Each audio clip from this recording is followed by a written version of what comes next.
smartly turned out president's bodyguard in the forecourt of Rashtrapati Bhavan on the magnificent horses. The senior most राष्ट्रपति अंगरक्षक 1773 में गठित एक घोड़ा जो है वो 15.1 हाथ का घोड़ा, 6 फुट के सवार, 9 फुट और 9 इंच का एक बल्लम। ये आंकड़े हैं। ये जो बग्गी की कहानी, अब बग्गी की कहानी देखिए, गोल्ड प्लेटेड ये बग्गी है। जब भारत और पाकिस्तान का बंटवारा हुआ, यानी जब भारत का बंटवारा हुआ और पाकिस्तान पैदा हुआ, तो उस समय बग्गी को लेकर यह समझ नहीं आ रहा था कि यह किस देश में जाएगा, किसके हिस्से आएगा। तब उस समय एक टॉस किया गया, भारत ने वो टॉस जीता और भारत को मिल गई बग्गी। पाकिस्तान का क्या हुआ? अब जिन्ना चाहते थे कि उनके शपथ ग्रहण में वो भी बग्गी पर जाएं। माउंटबेटन की तरफ से उनके लिए एक बग्गी का इंतजाम वहां पर कराया गया था पाकिस्तान में, पर उनके घोड़े के एक पैर में चोट लग गई और जिस दिन उन्हें जाना था अपने शपथ ग्रहण के लिए, उस दिन उनका घोड़ा आगे बढ़ नहीं पाया। गाड़ी में बहुत ही दुखी होकर उन्हें जाना पड़ा। लेकिन ये भारत की शान, भारत की विरासत, भारत की सांस्कृतिक पहचान की बग्गी, गाड़ी नहीं बल्कि बग्गी में निकल रही हैं राष्ट्रपति द्रौपदी मुर्मू अपने विशिष्ट विदेशी मेहमान के साथ।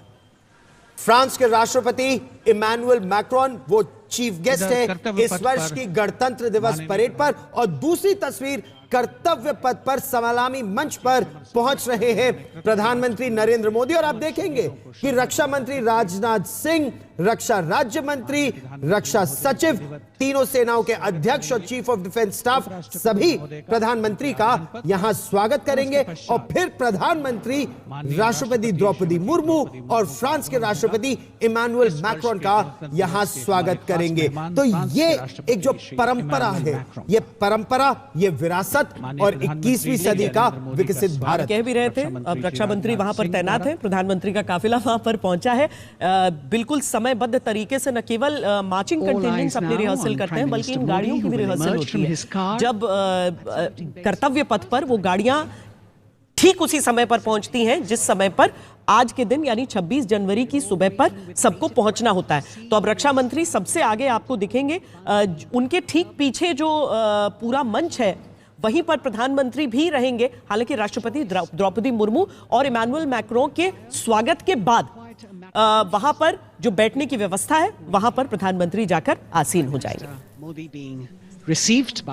ये देखिए प्रधानमंत्री का स्वागत रक्षा राज्य मंत्री, चीफ ऑफ डिफेंस स्टाफ, सेना अध्यक्ष, नौसेना अध्यक्ष, वायुसेना अध्यक्ष और रक्षा सचिव सभी ने प्रधानमंत्री का स्वागत किया। और अब प्रधानमंत्री नरेंद्र मोदी एक बार फिर कर्तव्य पथ पर सलामी मंच के बिल्कुल सामने स्वागत करेंगे राष्ट्रपति द्रौपदी मुर्मू और 75वीं गणतंत्र दिवस परेड के मुख्य अतिथि और उनके मित्र फ्रांस के राष्ट्रपति इमैनुअल मैक्रोन का। ये एक ऐसा संबंध है जो दोनों ही देशों की प्रगति में एक बहुत महत्वपूर्ण भूमिका निभाएगा। देखिए प्रधानमंत्री वहां पर सिर्फ इंतजार नहीं करते रहे, बल्कि तब तक उन्होंने सोचा कि जब तक आगमन होता है तब तक मुलाकात कर ली जाए, भेंट कर ली जाए सब लोगों से।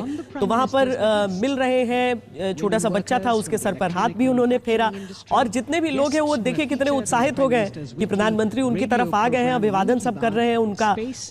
और सब मंत्री अमित शाह है, पीछे आपको पीयूष गोयल दिख रहे हैं, नितिन गडकरी हैं, निर्मला सीतारमण है, जेपी नड्डा भी दिखे।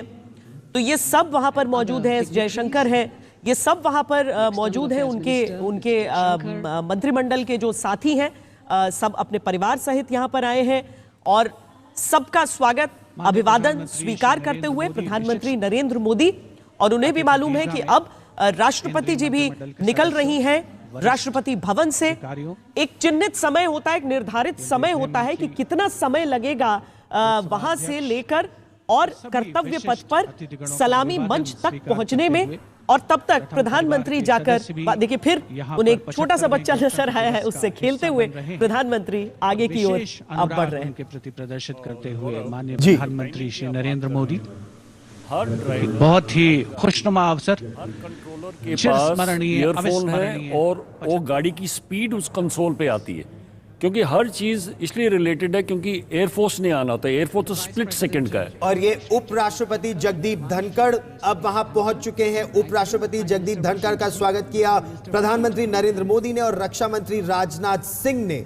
ये तस्वीरों में आप देख रहे हैं उपराष्ट्रपति जगदीप धनखड़ भी यहां पहुंच चुके हैं और अब प्रतीक्षा है राष्ट्रपति द्रौपदी मुर्मू और फ्रांस के राष्ट्रपति इमैनुअल मैक्रोन की। फ्रांस का जो कंटिंजेंट है उसमें 130 फॉरेन लीजन के सिपाही फ्रांस के हैं। इसमें कई देशों के सिपाही जो फ्रांस के लिए लड़ते हैं। इसमें अलग अलग मूल के लोग जैसे नेपाली मूल के, भारतीय मूल के, अलग अलग देशों के मूल के लोग नेपाल की जो इस समय फ्रांस की सेना में मौजूद है उनकी भी हम आपको एक झांकी दिखाएंगे। और ठीक उसी समय जब वो 130 सिपाही मार्च पास कर रहे होंगे, 90 सिपाही और उनका बैंड, ऊपर से उनके विमान जा रहे होंगे और ये विहंगम दृश्य इस समय आप देख रहे हैं। एक तरफ नॉर्थ ब्लॉक, एक तरफ साउथ ब्लॉक और बीच में राष्ट्रपति द्रौपदी मुर्मू उस ऐतिहासिक बग्गी में। जो बग्गी है उसकी दाईं ओर आप कमांडेंट देख सकते हैं रेजिमेंट के, कर्नल अमित बेरवाल। उनका घोड़ा है ग्लोरियस। अभी तक हम जो कमांडेंट का घोड़ा विक्रांत हुआ करता था उसका रिटायरमेंट भी एक बड़ी खबर बनी थी जब प्रधानमंत्री और राष्ट्रपति उस समय रामनाथ कोविंद थे, उन्होंने उसका गाल थपथपाया था विक्रांत का। तो इस बार कमांडेंट का घोड़ा है ग्लोरियस क्योंकि विक्रांत रिटायर कर चुका है। और उसके साथ ही जो सेकंड इन कमांड है लेफ्टिनेंट कर्नल रमाकांत यादव, उनके घोड़े का नाम है सुल्तान।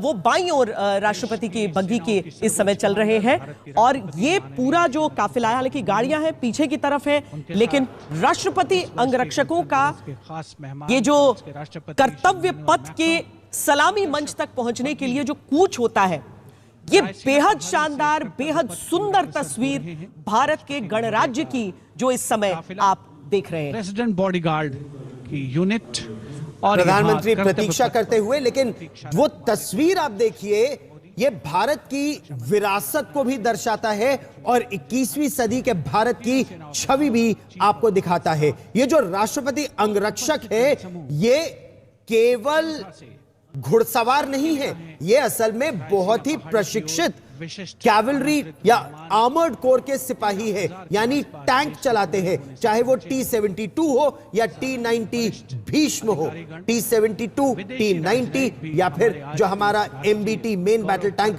अर्जुन हो, उसमें प्रशिक्षित है। 1962 चुशूल की लड़ाई रही हो या फिर 1984 ऑपरेशन मेघदूत सियाचिन की लड़ाई हो, ये सभी उसमें लड़ चुके हैं। Indian peace keeping force Sri Lanka में ये सिपाही लड़ चुके हैं। तो एक कॉम्बैट सोल्जर्स है। राष्ट्रपति की सुरक्षा तो इनका एक और धर्म है। आनंद ले रहे भारतीय सेना का सबसे पुराना दल आप इसे कह सकते हैं। इसके गठन की तिथि को लेते हुए इनकी भूमिका, जैसा कि गौरव भी बता रहे हैं, कि चाहे आतंक के खिलाफ लड़ाई हो, राष्ट्रीय राइफल्स में ये शामिल होते हैं, ये ट्रेन्ड पैराट्रूपर्स हैं, लेकिन इसके साथ ही जो इन घोड़ों का नामकरण होता है वो भी उन घोड़ों की खासियत के हिसाब से होता है। या तो रंग किसी और पुराने सर्विंग घोड़े की याद इन्हें दिलाता हो, यानी कि जैसे विक्रांत का रिटायरमेंट हुआ तो एक और विक्रांत वहां पर तैयार है। सुल्तान और ग्लोरियस दोनों से अगर आप मिले, ग्लोरियस को यह एहसास है कि उसे कमांडेंट के लिए चुना गया है और उसे पूरी तरीके से अनुशासित सिपाही की तरह से बर्ताव करना है और वो करता है। यह एहसास भी बड़ा दिलचस्प है कि इस अश्व दल के घोड़ों में रहता है कि उनका पद और उनका कार्यभार कैसा है। और इस बार राष्ट्रपति अंगरक्षक 1773 में इनका गठन हुआ था। वाइसरॉयज बॉडीगार्ड भी इन्हें एक समय में कहा जाता था। पहले गवर्नर जनरल, फिर वाइसरॉय, फिर प्रेसिडेंट्स बॉडीगार्ड।